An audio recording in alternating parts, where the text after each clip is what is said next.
And overnight, the U.S. trade team arriving in China for trade talks. President Trump has not held back in his criticism of China's trade practices, to say the very least, calling for a better deal for the U.S. So what kind of deal can we actually expect? Here now to weigh in is the Business and Finance Chair at the King's College here in New York City, Brenberg. Thank you so much for joining us. Appreciate it. Always good to be here. So big day.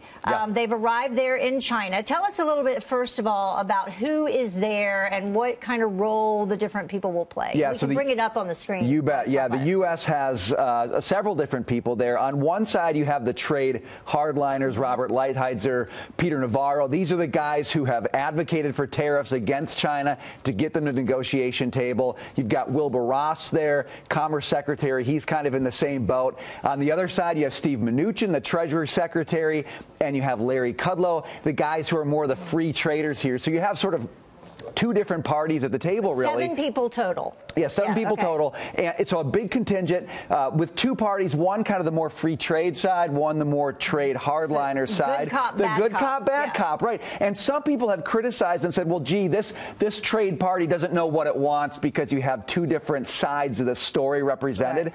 But that's probably the point, actually, to get the Chinese to the table and do the negotiation. Have people representing different aspects so they can bring different things to the table as they talk with the Chinese. So what are the top issues for this delegation moving into it as they begin? Yeah, well, the U.S., number one, wants China to open up its markets to buy more U.S. goods. So that's something they're going to talk about. Take down that trade deficit. Number two, they want intellectual property protection. They want China to stop forcing U.S. companies to hand over their intellectual property, their trade secrets, when they do business in China. Third, the U.S. really wants China to back off its Made in China 2025 and explain policy. To everyone, before you move to the next one, exactly what that is. The Chinese government is going to spend hundreds of billions of dollars over the next several years to support companies in their economy who are doing high-tech work in artificial intelligence, industrial robots, semiconductors, self-driving technology. They want to become world leaders in technology, and the government is going to subsidize companies to do that. The U.S. doesn't like that. Right. We say that's unfair for the government to subsidize that,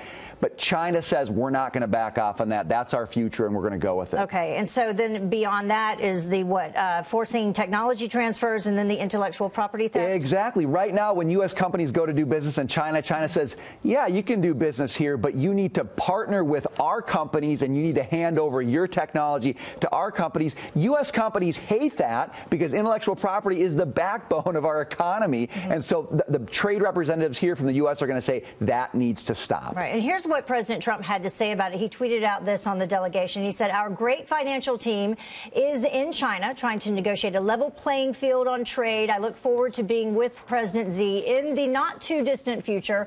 We will always have a great relationship. So in terms of what will be accomplished, the most important thing and what you think actually will be done. What's going to happen here, I think, is you're going to see the Chinese make a commitment to buy more from the U.S. to bring down that trade deficit.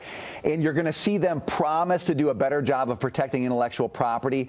From the U.S. side, we have to make sure that's verifiable. That's a credible thing. The Chinese like to make big promises and then not deliver. So the point of our trade delegation is to say, we need you to deliver on these key things. I do think they can make some progress.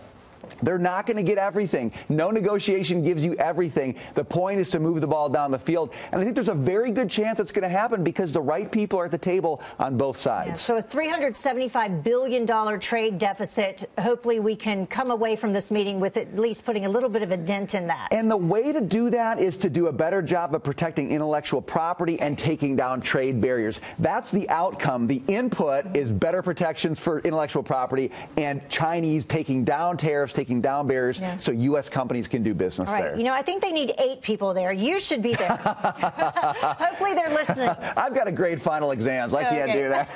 All right. Thank you so much, Brian. You bet, Heather. Good to see you.